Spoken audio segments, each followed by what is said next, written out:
Welcome to Idea Tennis, where we challenge ideas, elevate thinking, and serve up conversation that make you question everything. I think the lesson that I need to learn here is when to compromise, but just as important, when not to compromise. I realize there's lots of things in life that are give and take and you compromise on. But I think there's also a set of standards that people need to have and realize that those are not the things you compromise on. You have to know your value and know your worth. Don't compromise that for somebody else. Don't make yourself smaller than what you are to make someone else feel better about themselves. And I realized this morning that is the lesson. You need to learn when not to compromise. You can't do 10 things well all at the same time. You can't split your focus in 10 different ways and feel that you're giving it your all. Success is not owned, success is leased, and the rent is due every single day. The thing that will make you successful is the thing that you got to repeat over and over for. But it create a consistency, and if people see you showing up over and over doing the same thing, they're like, I can trust the person. We're back.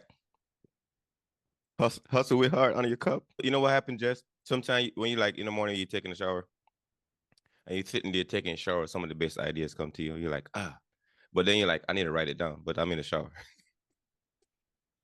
So then you start playing the thought in your mind like over and over. Okay, I need to remember this so when I get out the shower, I can write it down because I take a lot of notes. Every time my idea comes to me, I take a lot of notes. But one other thing I was thinking about this morning, because I was texting a friend yesterday about like her book thing. And we was like when you write a book, like what do you start off with? But then it hit me with an analogy, right?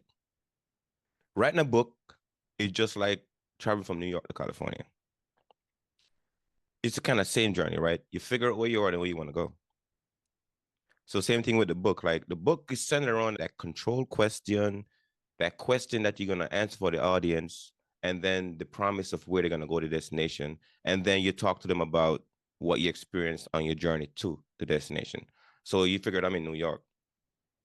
Okay, so then if I explain how I'm gonna get from New York to California, I know one thing, this thing only gonna be valuable to people that from in New York want to get to California. So now everything else in life is flowed the same way. So whatever it is that we're trying to work on, we're trying to do is the same process.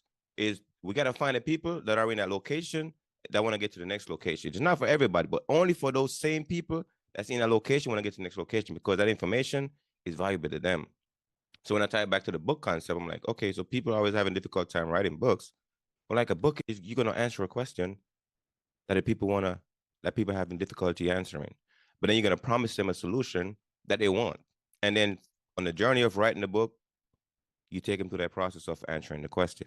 So the book is formed on one big question, one control question, and a big promise. And after I was talking to the young lady yesterday, I was like, let me explain it to you. This is how the process works. But then it hits me this morning. Everything in life is the same way. Everything is life in the same way. What is the thing, where you at, where you want to go, and then you figure out the journey there, and you express and you share that experience with other people. So now when you think about your coaching program, I want to ask you this because I know you got your coaching program. Do you see your program the same way you like taking people from where they are to where they want to go? Is that how your system set up? Yes, but there's some stops along the way from where you want to go. It's true. Listen, I'm going to rewind the conversation a little bit and then we're going to lead into that part where people want to go, where they are and where they want to go. So I'm a lot like you. I get the most random, brilliant thoughts everywhere and anywhere. I literally will write them on my phone in my notes. When I take a shower, my shower is right next to the sink, and I keep my phone right there so that in my head, I justify it as God forbid there's an emergency. I fall in the tub and I need to call for help. But really, I've been known to create a quick voice memo with a brilliant idea that came in the shower. In my nightstand, right by my bed, I have a paper and a pad, so I don't have one on to write a note. But I think that those ideas, those strokes of brilliance that come at the most random, weird times, that is God, the universe, planting the seeds within us. I think that when we talk about where we are and where we want to be, it has so many different layers of how to get there.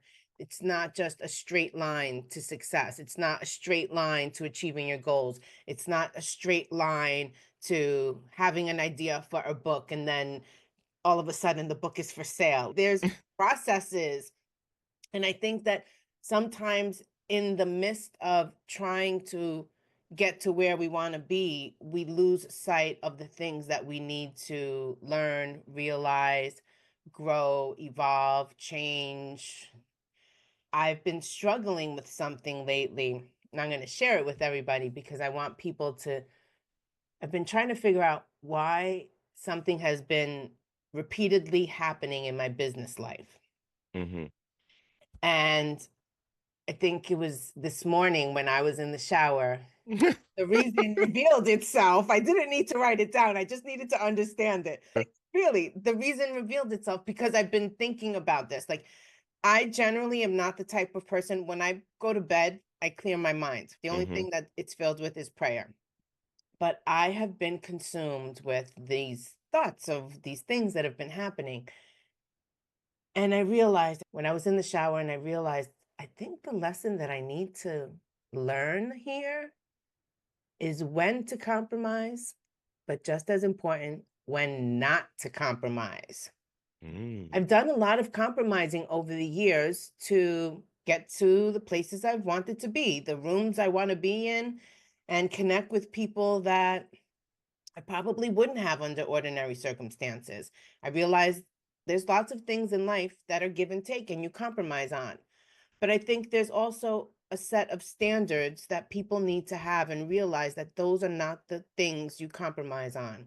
You have to know your value and know your worth. Don't compromise that for somebody else. Don't make yourself smaller than Mm. what you are to make someone else feel better about themselves. Don't compromise your standard of excellence in the work that you produce because someone else can't achieve that same standard. Don't Mm-hmm. compromise that you want an opportunity so bad that you're willing to bend over backwards and do things that don't serve you. They actually hurt you. And I realized this morning that is the lesson. Mm. Need to learn when not to compromise. I wrote an email and I took back my power in the email. I decided I was going to drive this vehicle. Going to California then. Yep. And I was going to set the standard. Mm. These are my terms. Is there room for discussion? Absolutely. Is there room for compromise? No. The only compromise is you want more time, you need more money. And yes, it's not always about money, but you can't allow things that don't serve you to take away from the things that do. And so it was a hard email to have to press send on, but I did it. And then I was up all night thinking, oh my goodness, this is like the second time this week that the same theme has come up. And Mm-hmm. then God, the universe, planted the seed in my heart and in my head that the lesson is compromise. Here's my response to that. When you do this, you're gonna get a new capabilities from it. And then when somebody come to you and suggest, I've been having the same challenge with another one of my clients, and they're doing this to me, and he's like, ah, I know what that look like. I've seen that ghost before. This is how you get rid of the ghost. You do this. So I think we gotta recognize our moment of realization, and recognize our moments of like lessons learned, and oh, this is what it is. Because a lot of people doing the same thing. I don't know how to stop this faucet from keep running, and you're like, oh, just turn a couple more clicks, and you boom. So that was good. So congratulations on that, because I know that's okay. I gotta cut people off, and Yeah. I've been thinking some of the same thing. Here's this is crazy. This is crazy. So another one of my realization this week, I've been thinking about it because I've been stagnant. Today's what? Friday. I've been stagnant this week, and I was telling my lady friend, I'm like, man, for some reason this week I don't feel like moving anything, and I'm just sitting there. I'm like, I don't feel like moving anything. And every time I try something, it's like the energy's not there. I try something, the energy's not there. But then I realized that this week is my week to start saying no to people. And I've sent a couple no's. I'm like, I'm not that project we was working on. I can't be part of it because plus it's a beta program. It's just my time. I'm like, I don't have the time to give right now. So I'm gonna tell you, I'm pulling out. I'm not doing that. And it felt good because now I realized that I need to focus. I mean, I was reading. There's a book called The Principles of Steve Jobs. There's a couple books I've been reading on Steve Jobs. I've been studying this guy lately. And one of his thing was when he came back to Apple, was he went focus on one thing. He killed off a lot of other programs, and he went to focus on one thing and just get the thing out there. Like this spear gonna get sharpened. I'm like, maybe the universe is telling me right now I need to figure out to focus on something, like all my energy into it, and gotta go and make that program the thing. And that's what I've been feeling this week. That's my sense this week of as far as cutting things off and focus on that one thing to make it really, really good. You taking notes. I like when you take notes. What's No, popping in I'm your going head? to remind you Oh, what you have to do and where your focus needs to be. all right, coach. I like it. I like it. I like it. Oh. Memoirs to Millions book launch, April 27th. We got a date. We need to put in the work. Okay. That is where the focus needs to be. That's what, it's part serious, part joking. I do understand that some of the things are beyond our control, right? As the book and things like that. But I want you to be able to realize that there are times in our life where we stand still because it's almost as if God is speaking to us and you need the silence of the stillness in order to be able to hear and receive the message. I think when we're constantly on the go, and I'm someone who is constantly on the go, we don't leave time and space for, is this serving us? Is this helping us? Are we doing what we feel we should be doing? Or are we doing what we think we need to be doing? There's a difference, right? You're doing the right thing because it's the right thing to do. Sometimes it's not what you want to actually do. And being able to filter out what are the things that are going to get me closer to where I want to be without the excuse, without the sense of procrastination. I think that when you're able to find clarity in those moments, then you see the world different. You see your objectives different. You see what it is that you want to do and accomplish and with who. It's cut out the dead space, cut out the dead beats, cut out the things that don't serve you. Our people, listen, not everyone has to move at my pace, but the people that are my people, they're going to hang on to, even if they don't know how to run at my pace, they're going to hang on to my coat strings and run with me as fast as they can because they realize success loves speed. It is easier to keep momentum than to start and stop and start and stop. And the number one reason people start and stop is because they get in their own head. They get in their own head. That is an interesting thing. And this says the little things matters, by the way. I'm gonna say this. You just drop a little note on me just now. I'm saying there's a saying that says small hinges swing big doors, but it does, man. Some of these little things they really swing big when you think about it. So I appreciate you putting that sign up because I saw the sign, and in my mind I'm thinking, okay, I need to get on that bus. The sign on that bus is the bus I need to get on. I'm gonna make sure I'm gonna get on that bus and stay on that bus too. We're talking about from New York to California, right? Make sure I get to California because that bus sign is the right sign for me right now. I'm seeing the sign. Like you're right, Jess. It is memory similar. Let me focus on that a lot more. Put my energy back behind that and make it work. Because a lot of people are like, oh, actually, I like the way you think. Let me brainstorm. Let me go get some ideas with you. Because we're talking about idea tennis. I like it. It's energizing for me. Oh, let's think about an idea. Let me work through the thing with you. Because I like fresh ideas. But then coming back to your strength, which is fact finder lady. The fact finder lady shows up. But I appreciate you because that's something that I need to really, really focus on. Narrow down my thing on. For a lot of people, they have, and we've spoken about this before, people have great ideas, but either they never execute them and they only stay as ideas for forever, or they start them and they never finish them because they're easily distracted by the shiny new thing that's calling their attention and the new person that's saying, I want to do something with you. I think you're brilliant. Listen, I'm humble as hell. I don't always take compliments well, in the sense that I don't know what to say other than thank you to a person, but I love when people say nice things about me. Everyone that says a nice thing about me doesn't mean that I have to work with them. If everyone that says you're brilliant, you're such a great coach, I love the way you speak, I love the way you break things down, can you work with me?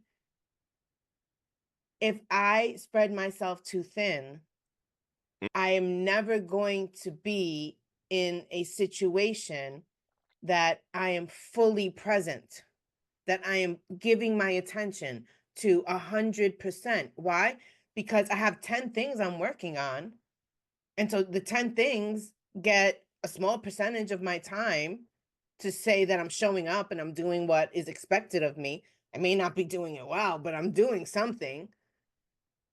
And so we started off this year with, instead of the resolution, we spoke about our word of the year and what it was that we're working on. And I believe I said, I have 4 projects that I am working on this year, 4 things that are my focus.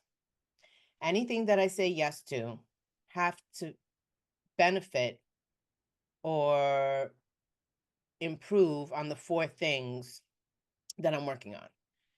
It doesn't matter how much money somebody offers me to do something. If it doesn't align with the 4 projects that I'm focused on, the answer is no, because it's taking me away from what it is that I've set as a goal.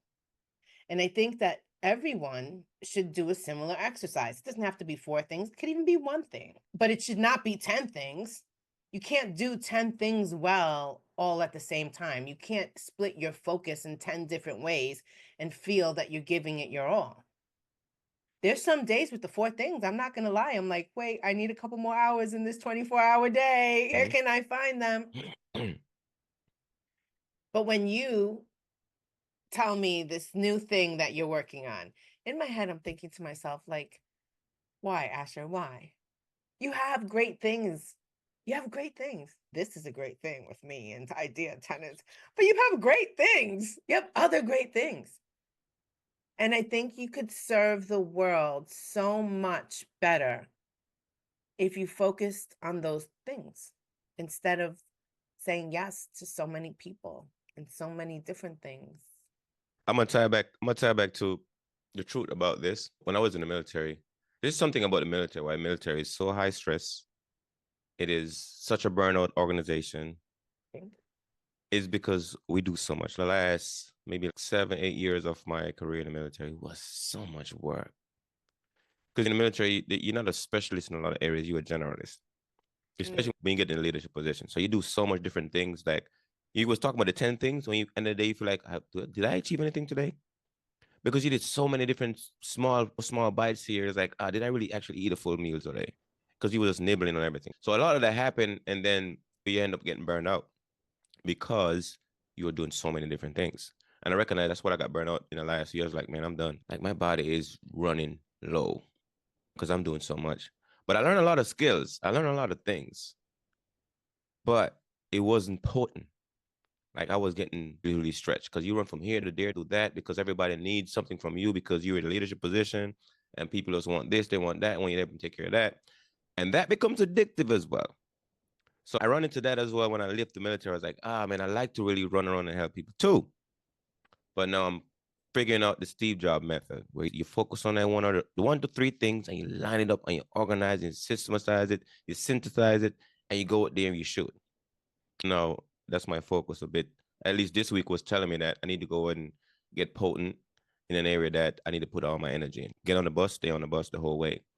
A lot of those stops along the way that might be awesome place to get out, but no, my goal is to get to California, so I'm gonna stay on course and get in California. Over to you. I think that you already got off the bus. You made those stops to learn the things that you needed to where you're going. You don't need to revisit the same places twice sometimes, right? And the military served you in lots of different ways. When you came out of the military, those experiences really created a profound impact on where you saw the rest of your life, the new chapters that you were about to write, the discoveries that you were about to make, the things that the university of the universe was going to teach you that you didn't learn in the military. Mm-hmm. Things you learn in the military serve you, absolutely. But the things you were about to experience when you came home, The entrepreneur life. those were going to be the things that shape the direction of the rest of your life. I think that when people think of success, they think of a singular achievement generally. But the reality is, success is not final. It's not one thing, it's not one achievement. Success is something that once you've done it, if you want to keep it, you got to keep doing it, whatever it is, right? We've all heard the quote that says, success is not owned, success is leased, and the rent is due every single day. Mm. And what does that mean for people? It means you get up and you do the things that you need to do in order to get to where you want to be. You need to be persistent. You need to be determined. You need to have perseverance. You need to be able to know that you can feel a sense of disappointment and a sense of accomplishment all in the same day. You need to realize that success is not just you and you alone. Success is the community of people, your board of directors, the people that encourage you to be better and do better, that show you the way, that know the things that you don't know to help you get to where you want to be. That's what success looks like. Scary, beautiful, ugly, messy. A logistical list and systems in there too. And fact finding along the way. But that's what success is. Here's my question, because we were running this mini series quietly undetected. But my question for you then, Jess, because I think this is a real thing, right? And you wouldn't imagine that people fear success, but I think they do. And I'm curious to know why you think people fear success. Because we're going to transition into this, because we started with that really easy question for you to like digest the conversation, but now we're going to ramp it up to actually the get into California piece of it. So why do you think people fear success itself? I think because they realize that success isn't a static achievement. It requires change. It requires doing something consistently. I think people realize that change is part of that growth strategy for success, that you need to not only look at what you want in a different way in terms of creating success for yourself in your life, but success is scary because the most successful people, whether it's a person, an organization, a business, or corporation, the most successful people on the planet all provide a service or product that helps people, whether it's to help them with a product, a tangible product, help them with their mindset, help them with, look at the example of Oprah Winfrey. Mm. Oprah Winfrey, I love how she tells the story how she got fired from a newsroom. Did she let that stop her? Did Oprah Winfrey look like what a news anchor should look like? No. What we imagine in our head of what someone should look like for a particular role. I want to know who made that rule. One of my very dear friends, she is the founder and CEO of a fashion house. She does not physically look like what you would think of as a CEO of a fashion house. She doesn't fit the mold. But she has stirred up the industry and created such change within her industry that she is now revered as a top fashion house. People are now coming to her and asking her, can they put their clothes on her models? She's changing the face of fashion because she was brave enough to stand out, to stay true to who and what she wanted, and not what other people thought the mold of the CEO of a fashion house should look like, be like, sound like. Oprah Winfrey did the same thing. And then she stood on a stage for I don't know how many years telling people how to live the best life, sharing stories of inspiration. Her show, when it was on, I used to record it. I used to watch it. I'm going to date myself again. The VCR. Why? Because the message she had, I needed to hear. And other people wanted to hear. And I think for us here on Idea Tennis, that's what our goal is. To share a message that's going to be profound and impact people. That's going to be enlightening. That's going to help people realize you don't have to look a certain way. You don't have to be a certain way. You don't have to speak a certain way. You don't have to have a certain level of education. If you want success and you're willing to do more, to be more, to have more, we're going to encourage you and we're going to help show you the way. Do you agree? No, I like the Oprah model actually. I looked at her stuff as well because I realized she built it based on reading a lot of books and sharing those books and interviewing those authors and sharing stuff. She do a lot of that stuff as well. It's interesting. We started off talking about books too, but the power of using the book model. Like a lot of people get successful based on books. And most successful people I know, one of the common theme in their life is they read a lot of books and they process a lot of data in books. And Oprah did it with a lot of books. And she's read a lot of books. So I was saying, folks, get into the books, man. Either write it or listen to it. Either way, but it helps your brain.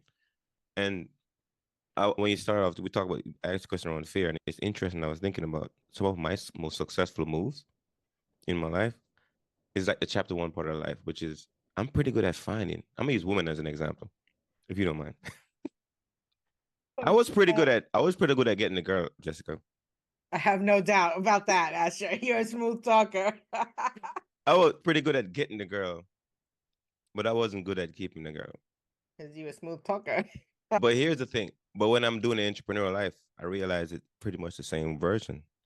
It's the same setup because the thing that makes a business work or a business last is repetitive, routine, mundane thing that people don't like. Which is the same thing in a relationship. To keep a relationship together, you gotta create some kind of routine, mundane thing that keeps the relationship certain, that keeps certainty in the relationship. And because I get really bored, I never stay in a relationship too long. And the same thing in business, you got to do the thing that's boring to keep the business going. So I'm like, man, now my personal relationship life taught me something about business that I need to learn.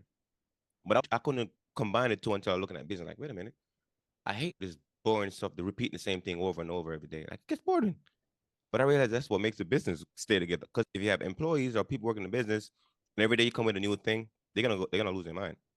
But if they know it's the same boring thing over and over, they're gonna okay, tomorrow I know what they expect at work. It's gonna be the same routine, mundane thing, and if maybe a few new things there, but it's not a lot of new thing every day.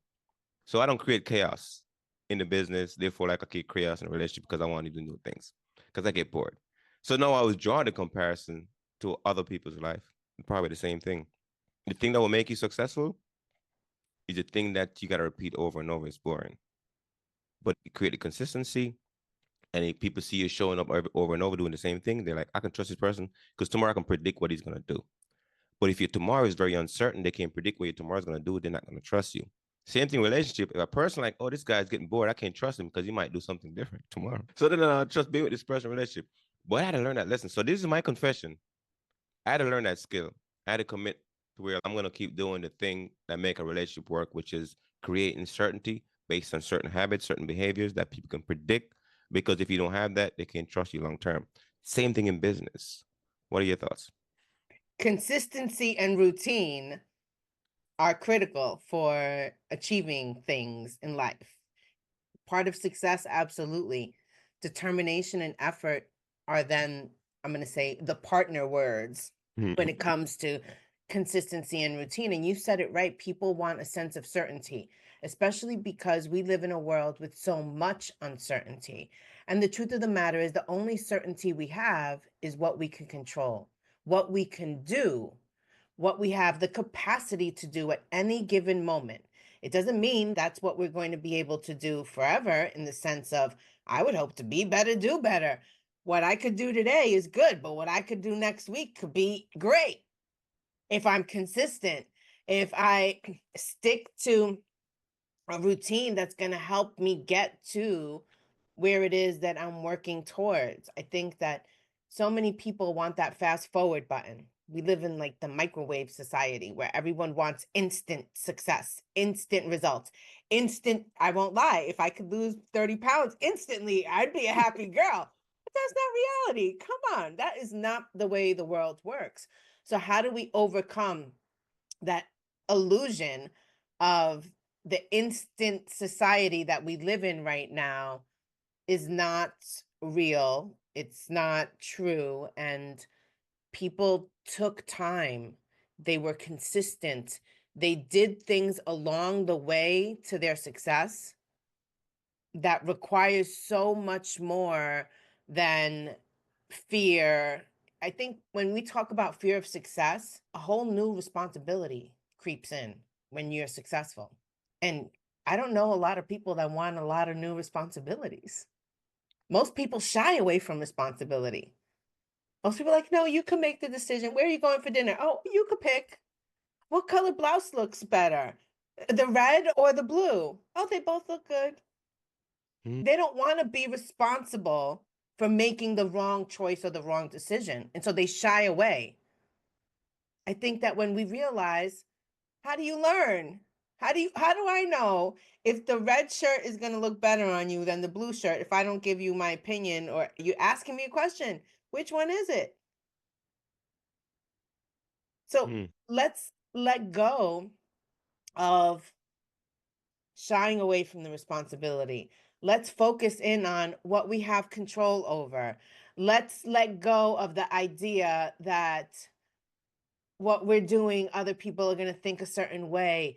Guess what? One of the best things, and I think you are right now in this season, is I didn't even realize it was happening when it was happening. I outgrew some people in my life and I left them behind.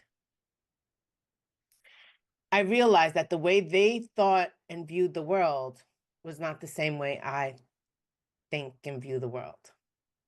And while all the people that I have in my life don't have to think the same way that I do, they all should have that thing of seeing the world from the lens of possibility and limitless, and that beautiful, scary opportunities are waiting for us around the corner. But if you're miserably content with the life that you have now as the end all be all, I don't know if I have room for you in my life. I want people around me that are the dreamers, the big dreamers, the people that push me to do things that I thought were impossible. I'm okay that I outgrew some of those people. I still love them. Don't get me wrong. I still love them. They're just not my go-to people anymore. You said something else where you said like you kind of outgrow them, but there's another piece to that. I think it's more than just outgrow them. It's they decide not to go any further with you, because when you walk with somebody and you're like, hey, we'll use California, New York, same thing, right? We decide we're gonna leave New York and go to California, and we on a journey there, and that person get to Las Vegas, Nevada, and they're like, I don't want to go any further, but you gotta keep going. So it's not like you outgrew them, is that they choose not to go any further. Therefore, you have to leave them behind because they don't want to get to the future now. And that's what happens a lot. People, they just decide choose not to go any further with you. And they got to take responsibility for that. Not saying that, oh, you leave them behind. No, you choose not to go any further. We decide we're going to go in the future. You choose not to go any further. So you stop growing and you stop growing in Nevada. You don't get to California. So a lot of that happens. I see that you're right. In my life, I've seen a lot of people like they don't want to learn new things. Why? They choose to not go any further. They don't want to learn these new AI stuff. Oh, I'm learning these new things. I like new things. That's one thing you can count on Asher, learning something new. Because I love the new Teaching stuff. other people. Thank you for schooling me on AI and ChatGPT. And I know I'm still super skeptical on some level, But I love me some chat GPT these days. It's become And my chat GPT does only one thing, oh, and it's interesting too. You know what I was looking at too, actually? I'm not gonna mention the name here, but that one quiz, I was oh, playing with it yesterday.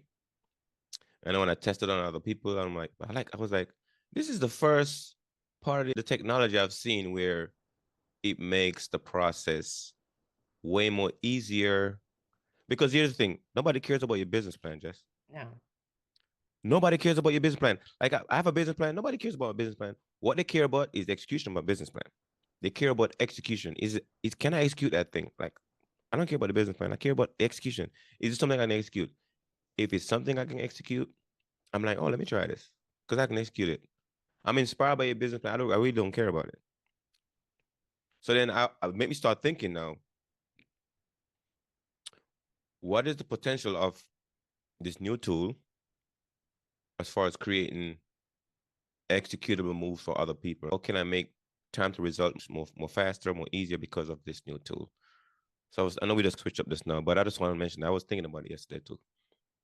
So I think that you're right in what you said, that people don't care about your business plan or your business opportunity. They all care about one thing: what's in it for me? Whether it's a quiz, an opportunity you're presenting someone to establish business partnership, or even someone sent me a link to their friend's new clothing line. It was, I'm like, sure, these are nice, but it's not my kind of nice. What's in it for me?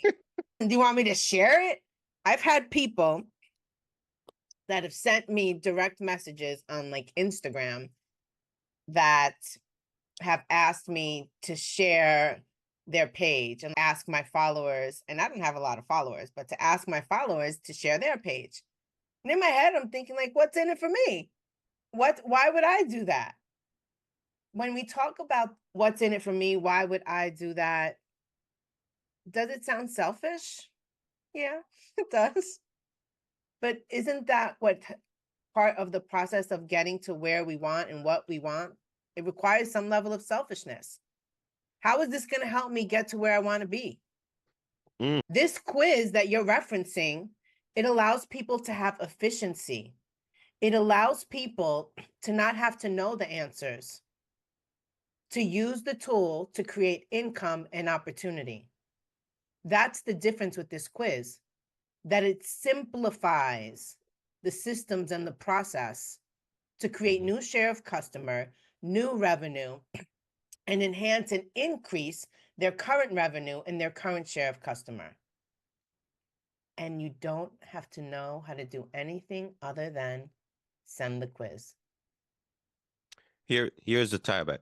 When we started this conversation, I asked a question about the book. We said we're gonna leave New York to California, and the only people gonna interest in that book is the people that are in New York that want to get to California.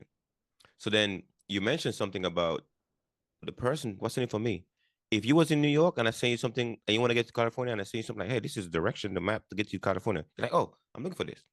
So now it becomes very challenging to find the people that are at one location, I want to get to the next destination, and your thing is the solution for them. So when I was looking at the quiz, I'm like, it makes it simpler now. But when you think about your message or the thing you're doing, you gotta figure out where you are, and where you want to go, and who are the same people that are starting from where you are. I want to go to the same place where you want to go, because those are the ones that are like, oh, what's in it for me? I can tell right now what's in it for me. I can see it because I got in my head. I'm looking for a direction to get to California from New York. But if I'm in New York when I get to Georgia, doesn't matter what you send me about California. I don't care because nothing in it for me. So we got to figure out the message piece. And I was watching one of the short clips from you from one of the last previous episode about the pitch thing. I was like, Jess was breaking it down, the pitch piece. And I was like, now it makes even more sense. You got to pitch to the folks in New York that want to get from New York to California. It's a If you pitch different to folks in pitch. New York that want to get to Georgia, they don't care. Mm. Nothing in it for them. Nope. I work with, some of you may know and some of you may not, but I work with the iconic rapper Fat Joe, right? Joe Gino. And he told a story about an invisible train at an event we attended. And the story goes that once in a lifetime, an invisible train stops at your station. And the question then becomes, Are you getting on the train, or are you letting the train pass you by? And I think for so many people, when you think about success and using the bus analogy of New York to California, we don't realize that the train is not coming back. Mm. Bus isn't coming back to New York. Once it gets to California, the question becomes, were you courageous enough to let go of your fear of the unknown, to let go of the concept that you have to be in control of everything, to let go of the negative possibilities of what if, and realize that this opportunity, this train, this bus may never come back. And if I don't get on it now, I'll never have the chance to get on it again. That is powerful, my sister. And I think we're going to wrap up here and close out with the 5 Ps. I'm going to keep sneaking them in here subliminally, but here we go. So we talk about the fear of success, and the 5P concept comes around principles, right? I'm gonna read a few things so you guys can digest this. So principle: success doesn't create pressure, resistant to change does. And you could think about the pattern. The pattern, oftentimes the patterns are self-sabotage, fear of responsibility, avoiding growth opportunities. And here's the promise. The promise is this: shifting this mindset will allow you to expand without anxiety. And we fall into prediction. The prediction: if you embrace growth, you will navigate challenges smoothly rather than fearing them. And how you apply it with the purpose. Set a growth mindset ritual. Document what success feels like at each stage.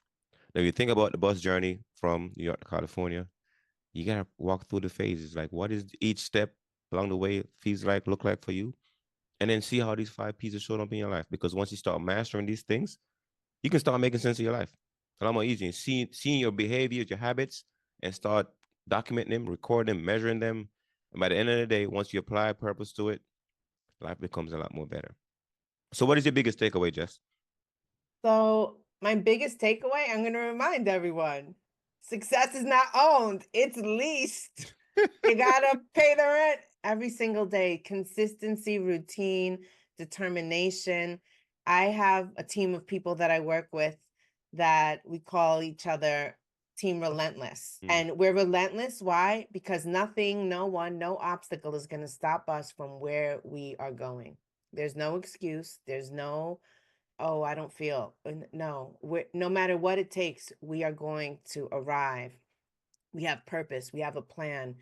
And I think that's part of the success formula, being able to realize that change is inevitable, but improvement is intentional. And what are the choices that you're making to get you to where you want to be? Be flexible. Realize that even me, who loves to have a sense of control, needs to have flexibility. It's the only way I can grow. It's the only way I can evolve.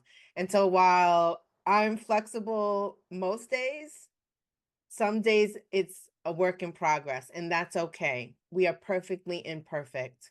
Stay true to who you are, learn when to compromise and when not to compromise. And we'd love to hear everyone in our community's thoughts about our conversations on Idea Tennis. Are these conversations moving you to do something different? If they are, leave us a comment. We'd love to know more about you, your goals, and conversations you'd like to hear from us. People are shy. We know we got the passive watchers and the active one. So the active one, let us know what you think. The passive one, keep passively watching until the day comes when you're like, you know what, I'm gonna send a message to Jess and Asher. I've listened to them long enough. I think they're worth hearing back from us. We would love to hear from you, but no pressure.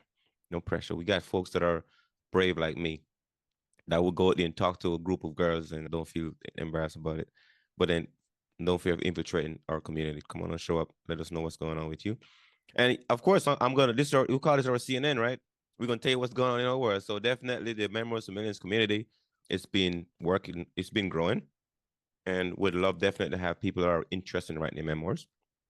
You know, I've been sharing just to just start this new marketing campaign where I'm putting out like my ideal client, right? So my ideal client is XYZ, and I explain exactly what their journey might look like, so forth and so on. And I just keep posting these every day. And see how people are engaging with them, see how people are responding back with them. But if you see one of my posts out there saying my ID client that fits yourself, then let us know. Come tap in. With that, folks, make it an utterly fantastic day.